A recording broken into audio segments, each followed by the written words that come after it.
Ang araw sa inyong lahat, ako si Jarich Bukayan at ako ang panghuling tagapag-ulat para sa unang grupo. At ngayon ang tatalakayin ko ay ang angkop na salita o sa pangungusap ayon sa konteksto ng paksa. Ang una nating tatalakayin ay ang paggamit ng angkop na salita.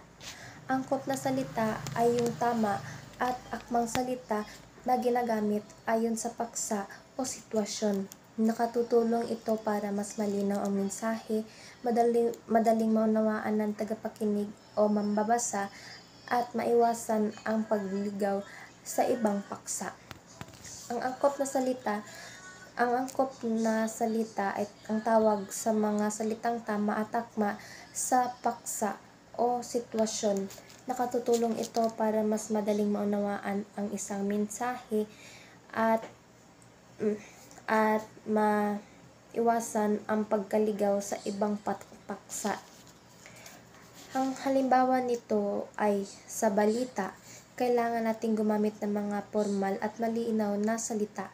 Sa kwento, mas deskriptibo dito at mas makulay ang mga ginagamit na salita.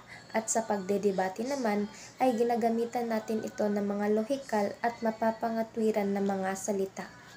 Ang paggamit ng angkop na salita ay siyang nakakatulong talaga upang ating maunawaan, hindi lang natin, pati na rin ng mga mambabasa o tagapakinig at maiwasan ang paglayo sa ibang paksa.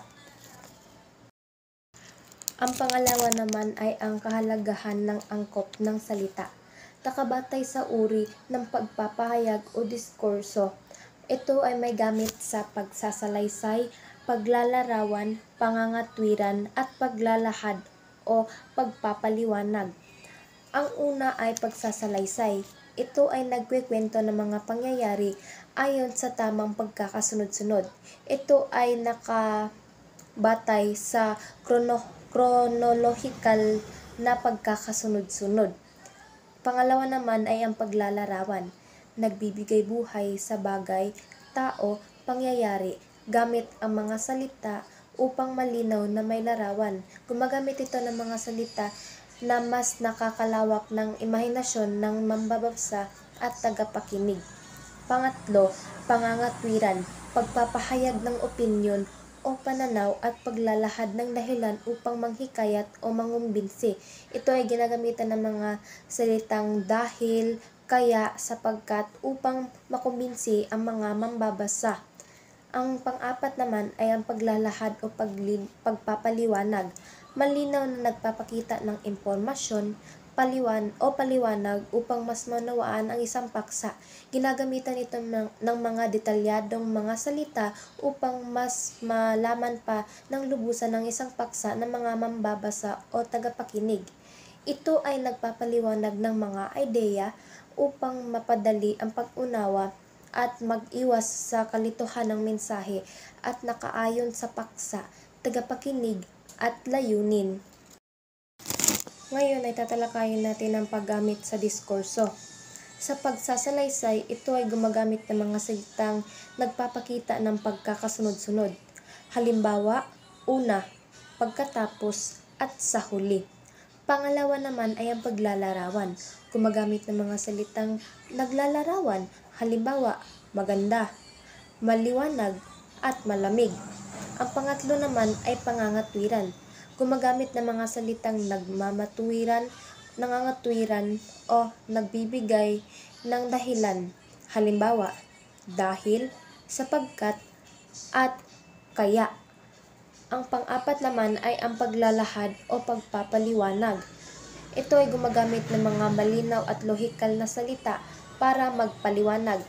Ngayon, tayo ay may mga halimbawa dito. Ang unang halimbawa natin ay ang pagsasalaysay. Noong nagkaraang linggo, nagpunta kami sa parke at naglaro ng badminton.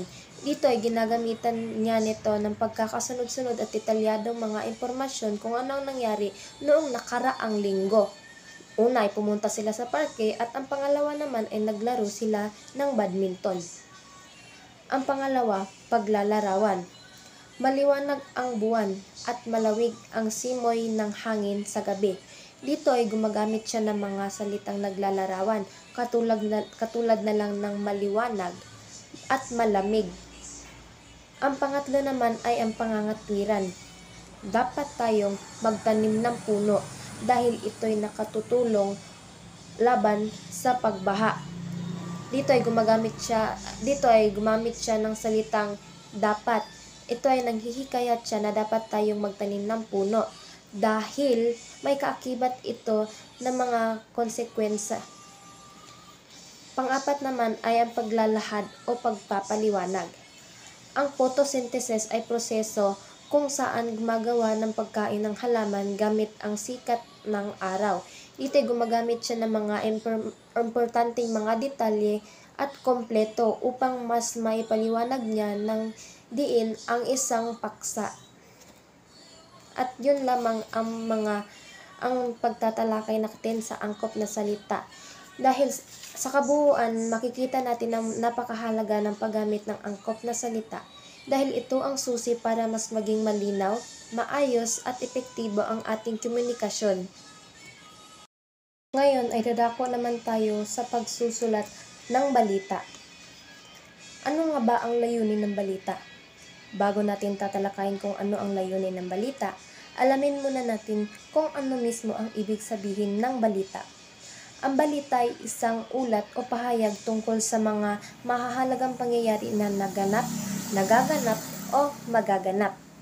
Ang layunin ng balita ay magbigay impormasyon sa mga tao upang maging gabay nila sa kanilang pang-araw-araw na buhay. Ang balita ay napapanahon, totoo at walang kinikilingan. Ito ay napapanahon dahil kaugnay dapat ito sa kasalukuyan. Dapat bago ang ating mga balita at hindi na yung mga luma. At ang pangalawa naman, ito ay totoo, katotohanan at aktwal na pangyayari. Dahil dapat ang ating mga balita na ipinababatid sa ating mga tagapanood, tagapakinig at mga mambabasa ay dapat aktwal at nangyari sa totoong buhay, hindi dapat gawa-gawa lamang. Ang pangatlo naman ay walang kinikilingan. Dapat ito ay makatarungan at patas. Walang dapat itong pinipili na kahit anong balita. Ang katangian naman ng balita ay dapat ay maikli, malinaw at sariwa. May wastong batayan at faktual at nakasalalay sa tunay na pangyayari, pananaliksik o pahayag. Ang balita ay dapat maikli at malinaw para madaling maintindihan ng mga mambabasa. Dapat din itong sariwa o napapanahon sapagkat nawawala ang halaga ng balita kung ito ay lipas na. Mahalaga rin ito na totoo at may wastong batayan, hindi haka-haka o chismis lamang.